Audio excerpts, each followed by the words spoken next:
Welcome to the newest episode of Beatin' and Bangin'. I'm your host, Kyle Dalton. Today's video is with a friend of the channel, owner of Alpha Prime Racing and the Xfinity Series, Tommy Joe Martins. I sat down with a former driver to talk about this past weekend's race at Talladega, where his team recorded the best day since he opened the shop doors in 2009, scoring a pair of top 10 finishes. Plus, we had an interesting conversation about Fox's coverage and what he thinks about it.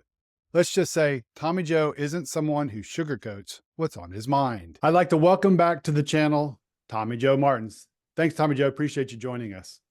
Thanks for having me. All right, let's go back to the start of the season. So coming into the season, we talked about expectations.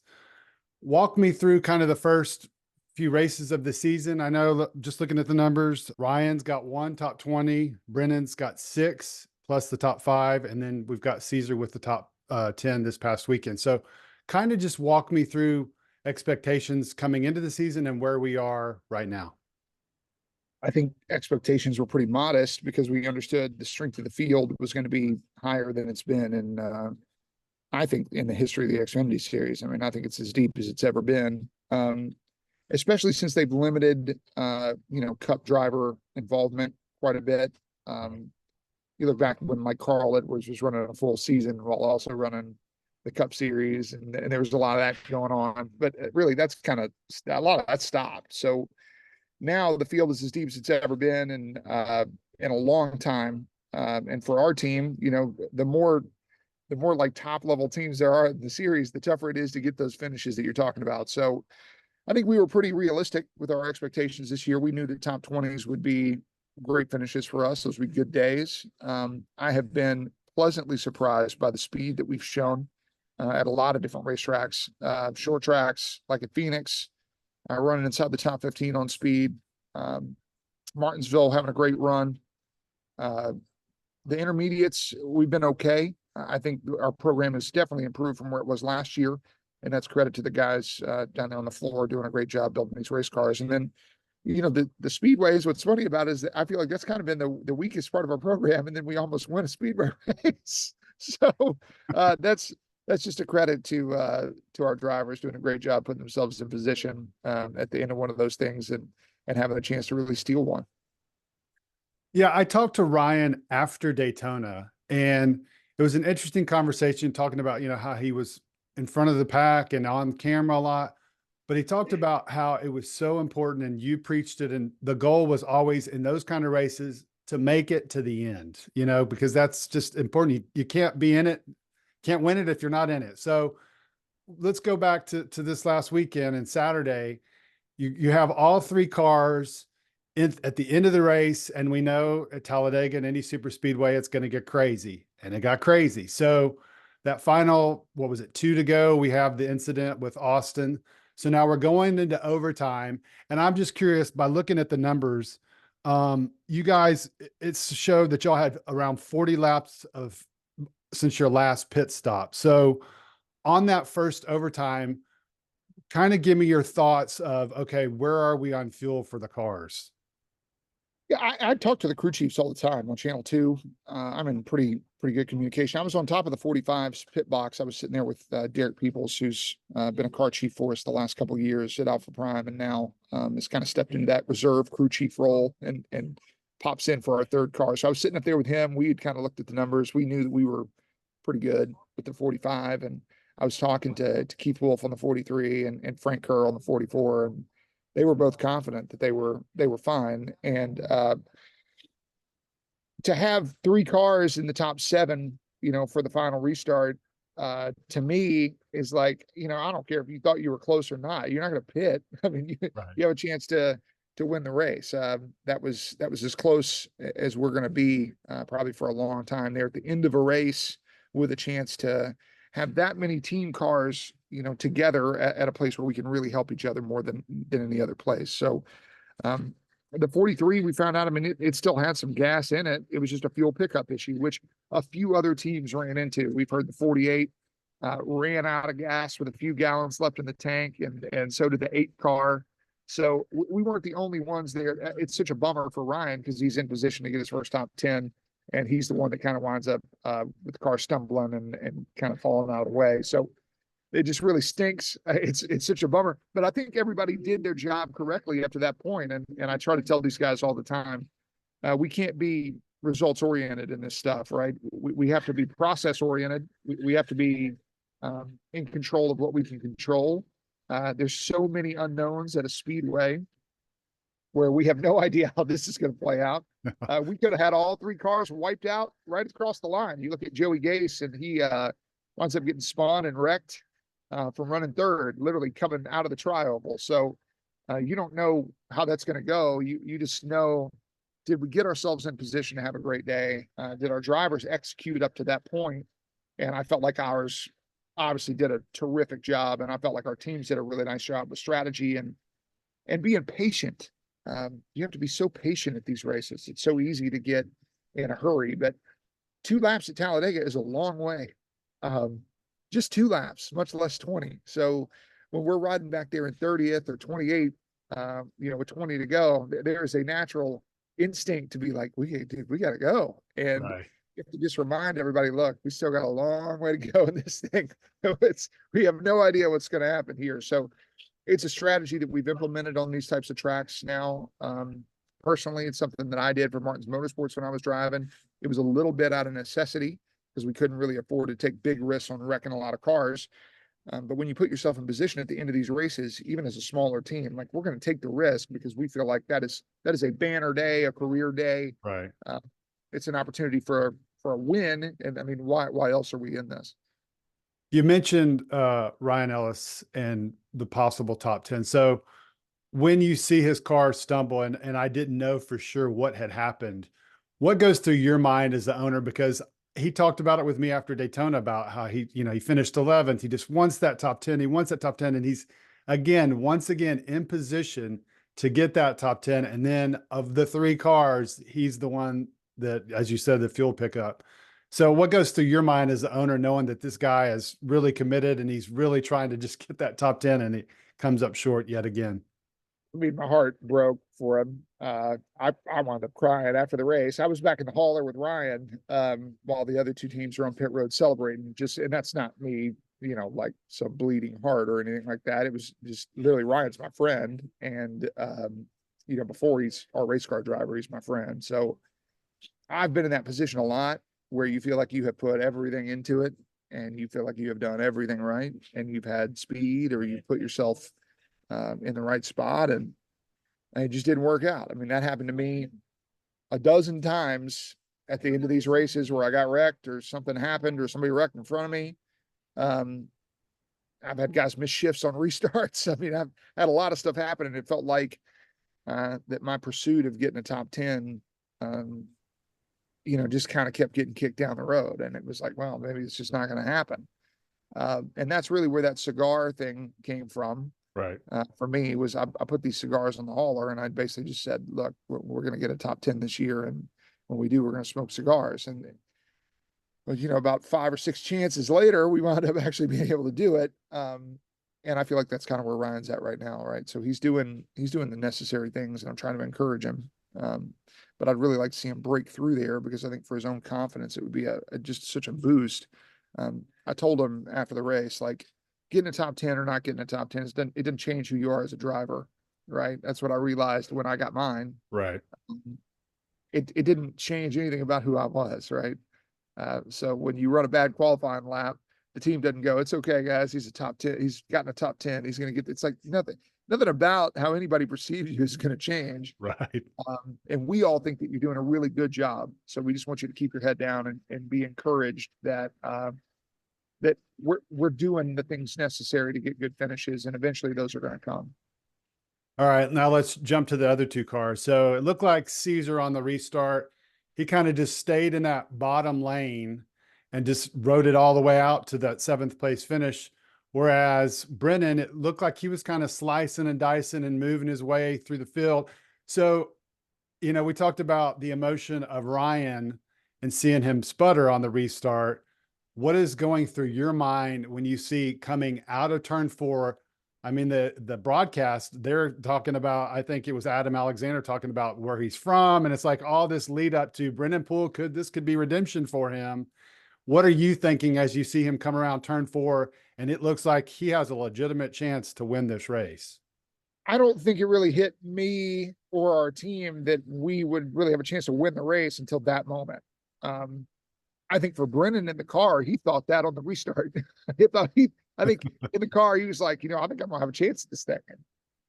Just what a great job he did, putting himself in position and getting the side draft. And when he did, if anything, I think he would tell you maybe he made the move just a little early. But at the same time, I think it was a really good move. And I think Anthony Alfredo was trying to position himself to win the race as well, right? So if you look at it, Brennan got the side draft on the 2, got beside him, and rather than continuing to push him, Anthony immediately backed off of him and tried to get a run on him again through the tri-oval, which he eventually made the run and finished 3rd or wherever he finished. Which is obviously that's Anthony's job, right? Is Anthony's job to try to go win the race. I would sit here and tell his entire team they weren't going to win the race. They had a damaged car that was definitely not going to pull out and lead. So probably his best shot was pushing us clear and then trying to make a move on us at the end. But at the same time, Anthony, that was a very calculated move by Anthony Alfredo, who's a really good race car driver. So I think Brennan did what he needed to do. I think Caesar was trying to get to Brennan. He actually lined up, I believe, on the top and then made his way back down to the bottom and then was trying to get around a couple people to be able to get to Brennan to help him, but just wasn't able to completely get there. Which is why the 43 running out of gas was so critical to what happened to us. They had already been on the radio talking about how the 43 was going to stick with the 44 no matter what. They were lined up literally nose to tail and just it was going to be don't lift until we cross the line pretty much. And that's why it's even bigger bummer. You sit there and look back at that and go, gosh, what would Brennan have been able to do if he had a push the entire time? That maybe we are talking about a different outcome. All right. So you started Martin's Motorsports in 2009. You've got the 1 top 10, and now in one race, you've got 2 top 10s. So tell me, as all this long journey, I remember a year or 2 ago, you talked about, you just never could get it done. And you just always felt like it was just always something was standing in your way. And now here we are talking about 2 top 10s in a single race. How does that make you feel? How does it make you feel about the journey and the process and where you are in the cigar celebration?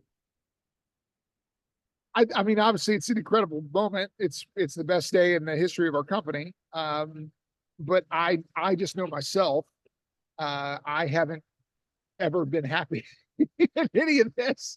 I don't feel like we're there yet. I wasn't happy in the moment when we got the 2 top 10s. I was really just bummed out that Ryan didn't get his. And so that's where I'm at, Kyle. Like I know enough about myself to know that I'm just not a content person.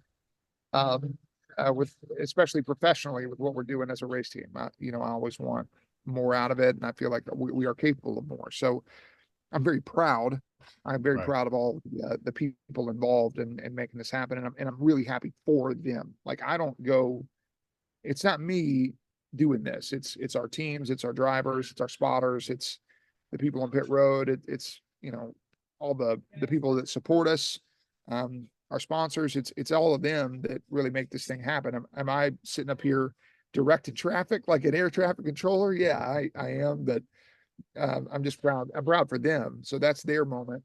I want them to enjoy it. And then for me, I sit there and go, what is it going to take for us to get all 3 of them with a finish like that? And how can we help the 43 go have their moment in the sun too? It's something that I want so badly for that group of guys and for Ryan. I want them to be able to experience that too. So really happy, and also sit there and go, okay, well, how can we all do that next time? All right. So can you I mean, I know it's a super speedway, but like I said, it's the 2 best results for your company. Does this build momentum? Does this give you guys a little extra pep in your step going forward, knowing that, hey, we did that. Now let's build off it and see what we can do in these upcoming races and the remainder of the year? Well, I think it's proof of concept. more than anything else, we talk about executing at a high level, put yourself in position, being patient, the strategy that we take in those races, because we understand what they're going to be, right? They're a wild card race where small teams are going to finish up front, points are going to get jumbled up, you're going to have a surprise winner, and we talked about this in the preseason where we said, like, hey, do you guys feel like you can win a race? And it's something that I asked the team, and I got a lot of hesitance from the team because I have been such a realist for so long where I'm like, well, we should win a race. I mean, we should, like, looking at what we're racing against and what we have in our equipment. But then I put some pictures up of, like, well, hey, do you think you can beat Jeremy Clements? And they're like, well, yeah. And it's like, well, he's won 2 races. So do you still think you can't win a race? And they're like, okay, well, yeah, I guess. And so it's like, all right, I wanted them to have an understanding that, like, this is actually something that could happen. Like, we could win a race. Like, it's not this impossible thing. We just have to do the right thing. It's like Portland, the first time we went to Portland, there was a no rain situation at the end of the race. We had Andy Lally running third. We decided to basically pit, put on wet tires or put on dry tires instead of leaving the wet tires on it, or vice versa. I think we actually went to wets instead of staying on the dries is what we did. And we laugh at that because we're like, gosh, if we had just stayed out on dry tires, it didn't really rain, and Andy probably wins the race because he restarts first and controls a restart, and he's the only guy on dries in the front of the field there, and he probably wins the race. And so we're like, well, crap, we could have won. So part of us, I think the trauma of this on a given week, you sit there and you're like, well, top 20 is a good day. And you don't really allow yourself to believe that you can really go do this. So I think it works as a proof of concept where we sit there and go, hey, by the way, we were leading going into the Tri-Oval at Talladega with a motor that we owned, with a car that is not an RCR house car or something like that. Like, it was a car that we built, and we almost won the race by the way we executed, the position that we put ourselves in, and some really good race car driving. So we know that we're going to 2 more of these. We know that we're going to Michigan and to Indianapolis. Those are going to be drafting tracks now. We know that we're going to some shake-up races, a place like Bristol where we've had a top 10 before and had great speed. Like, we know these tracks that are coming up in the schedule, and I think more than anything, it gives the guys confidence to know, like, hey, you know what? Why not? Why can't we maybe go steal a top 5 or a top 10 or maybe a win? And I bought these to put in the haulers. I literally got these off Amazon literally over the weekend, because in the case of the 44 guys, like, they are they're kind of in the middle of a playoff chase right now. And Anthony Alfredo is kind of the rabbit out there in front of them that they're chasing, right? So they finish 5th, and he finishes 3rd, of course. And he's the one that ditches them, because, I mean, no offense, like, probably would have been the worst case scenario for Anthony if he had pushed the 44 to the win. That, like, probably steals a playoff spot from him. So I don't think that was intentional in that moment. I don't think he was thinking about it that much.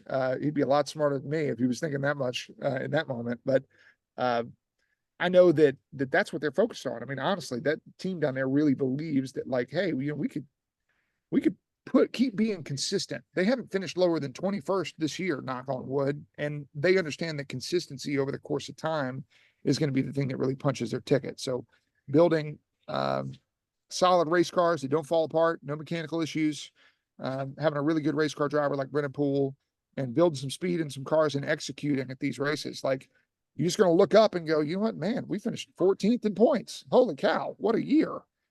Right. And that's what they're focused on. And I think, a race like that really gives them that confidence. And the 43 guys see that too, where they're like, shit, they almost won a race. Like, why can't we go run good too? So I think everybody's inspired by it. All right. I want to transition, and it's the last topic. So it was a month ago today. As a team, we love NASCAR at COTA. Our sponsors love Austin. Broadcast has to do a better job showing more battles, because I know they're happening throughout the field. Then you say, don't blame the teams for a race not being exciting. They're all out there racing hard. Broadcast has to make it exciting. F1 races have a ton of energy.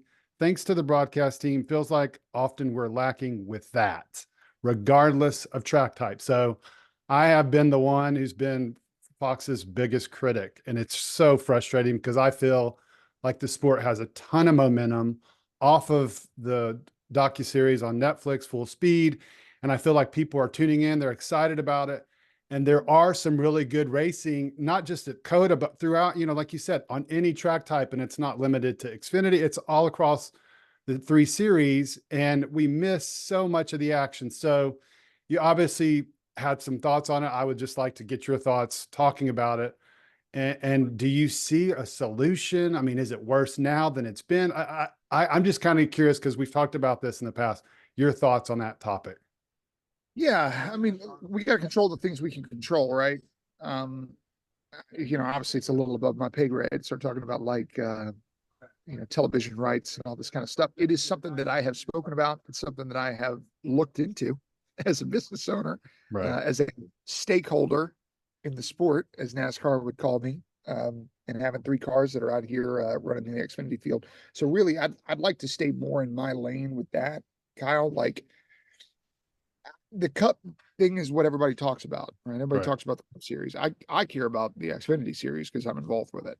Right. That's my livelihood. So Adam Alexander, I think, is terrific. He has been terrific since the first day I showed up in NASCAR. Right. I was a nobody coming from ASA, that had run basically 1 year of late models and was now running an ASA National Series. Showed up, qualified 22nd or 24th or wherever we qualified in my first truck race. Not a single person in the field knew who I was. And Adam Alexander interviewed me on pit road, and went out of his way to talk to me that day in 2009. And I'll never forget that. So I think Adam is truly one of the really good guys in the sport. Texted me on Sunday after our race in Talladega and said, man, that was so cool. We were, we talked about it afterwards, how cool that would have been if you guys were able to pull off that upset and all that. So Adam is truly one of the great guys. So I do not want to place any blame on Right. him. Absolutely. Do I think that the production as a whole is lacking? Yes, without a doubt. I think Absolutely. it definitely is. I think that's got to happen probably in the trailer with the director and the producer of the actual broadcast and the decisions that they're making. I think that an overall decision to not have these guys at the racetrack a lot and these broadcasters at the racetrack a lot hurts the overall broadcast. I absolutely think it does. To me, it's really pretty crazy the amount of money that we spend on a broadcast and then we can't afford flights for some people. I think Fox can afford some flights to get these people to the racetrack. I think that's kind of a crazy thing. And ultimately, what I really think hurts the Xfinity broadcast specifically is a lack of knowledge in the booth about the stories going on in the field. Adam does his job. He comes down in the garage, he talks to different people, and he kind of gets these stories, right? So when we have that moment and we're in the top 5, or we're in the top 10, or we're on the screen, Adam is able to give color to it, which he does. Like, even in that moment where Brendan almost wins the race, he said, in a paint scheme, he ran or whatever. Like, he knows what's going on. All right. So Adam knows. The other 2 guys in the booth have no clue because they're Cup drivers. And Fox has stuck to this thing where, like, we're going to get Cup guys in the booth for Xfinity races, and they don't know shit. Just being completely honest. They don't know a single person in the field outside of about 5 people. So the color that they are giving to the broadcast is, as a race car driver, commenting about race car driving, which is fine. Obviously, they can tell them what the person's doing in the car, but they can't tell them anything about the person. And that is what makes these races interesting. That is what makes the Formula One broadcast interesting and exciting. How can they get excited about people they don't know? It's not going to be that exciting to them. They don't know the interest story of it. When a Williams is running in the top 10 for 9th and might score points, everybody understands the context of why that is exciting. Whereas nobody in the broadcast booth really knows that is like a career defining day for Alpha Prime Racing. So like they can't add that level of like color and complexity to the broadcast. And quite frankly, they're not going to. Like, I don't expect Ryan Blaney to Right. be like studying Xfinity field stuff. And that's really a Fox decision to put these guys in the booth because they got made fun of because they're not bringing people to the racetrack. They're the analysts. So they're like, well, we'll put some people in the booth that are already there. And it's like, yeah, but they don't know about the series. And like, we're covering this series today. And it's a large scale decision to be like, look, the point of the Xfinity broadcast is to talk about these guys that are up here at the front. They're going to try to make it to the Cup Series. That's who we're going to talk about. We're going to really focus on those stories, which I feel like, and I have said it for years now, I feel like we are missing out on some of the best stories in all of NASCAR with different drivers at different stages of their careers for different teams and different budgets and all those kind of David and Goliath things that go on in the Xfinity series that do not go on at the Cup level, especially not anymore. And so if you're not talking about any of that, you're really missing what makes our series so unique. And to me, that just feels like a missed opportunity. So like overall, like I think Fox, it's really, these are decisions that are being made away from the racetrack that are affecting what we're seeing on the racetrack. Like, we want to get mad about commercial breaks and all this stuff. Do I think they could do a better job? Yeah, sure. They're also at the back end of a TV rights deal. This is the most money that they're paying out. Like, I don't know about you guys. When I have a rate increase in anything that I'm buying, I'm like, Jesus. All right, we got to come up with some more money here. So like, it's not weird to me that they're padding commercial breaks. Like they're trying to probably get more commercial breaks to pay more money, which is what they're doing at the end of a 10-year agreement. This is the most that it's going to cost. So I don't get like super mad about that. I just get mad at the overarching decisions that we've made, both as a sport and on a like story side that is affecting the broadcast. And that I think it could be better? Yeah, absolutely. Do I think it would serve us well to have people in the booth that really are like in depth for this series period, kind of like a Phil Parsons has been for the truck series for forever? Did those broadcasts feel better with Michael and Phil in the booth? 100%. To me, they do, because you're talking about guys that have called the truck series for forever. They've done that series for forever, and they're synonymous with it. So like, I think Adam does a nice job, and he needs a running mate in the booth that is as knowledgeable with the breadth of the series as he is. And really, we need people in the trailer that are more interested in telling more stories. And that is going to frame the production of the race. And I think it's going to make it more interesting. Well, we have the CW coming up, right? And you're moving over to it sooner than expected. So that's a plus, right? I hope. Yeah, and my early reports from people in the garage are that they are very interested in telling those types of stories. Like when you look at their coverage of Live Golf and what they've done, some of their sports coverage, they really have done I think they've done a spectacular job. And I think part of that is they're having a really good understanding of what is making this more compelling to the viewer. There was a lot of controversy around Live when this first came to their network. And I think there was probably a push to be like, look, we can't just paint these guys. These guys can't just be the villains, right? Like we got to have more interest in these guys as people, and why are we interested in them? And I think they have, they've kind of gone to NASCAR and said, look, we understand the characters at the front of the field. Like I think everybody kind of gets them. We are going to talk about them a lot, but we want to get a better understanding of everybody in the Xfinity series and what's going on here, and who are the characters, who are the characters that we can put on television to make this a more interesting broadcast. And, I look at guys like a BJ McLeod. That's a character. That is a character of a person. Why would you not want to talk to this person? Like Josh Williams was a character for years before he was driving for a Kaulig car. So now he's interesting. Why? Just because he's driving the 11? Like, to me, that's shit. Like, that's just really not doing your job. And as somebody that is come from a journalism background, and I feel like I have a decent understanding of story. it's Right. disappointing to me that that is where we're going to stop as journalists. We're just going to stop at the most surface level thing. And maybe it's not the reporters, just to sound like I'm dumping on reporters. Maybe it's producers. Right. Like I said, maybe it's this 10,000-foot view of this that sits there and says, hey, look, yeah, look, we're not really interested in those kind of stories. Those guys run in the 20s. Like that's not, we really want to focus on what's going on with these people at the front of the field. They're the ones that we're going to see on a Sunday. And I think that's where it's coming from, honestly. But ultimately, in the moment, in the booth, do I think that the calls could be better? Could we have more overall color of what's going on in the series with people that are dedicated to that series? Absolutely.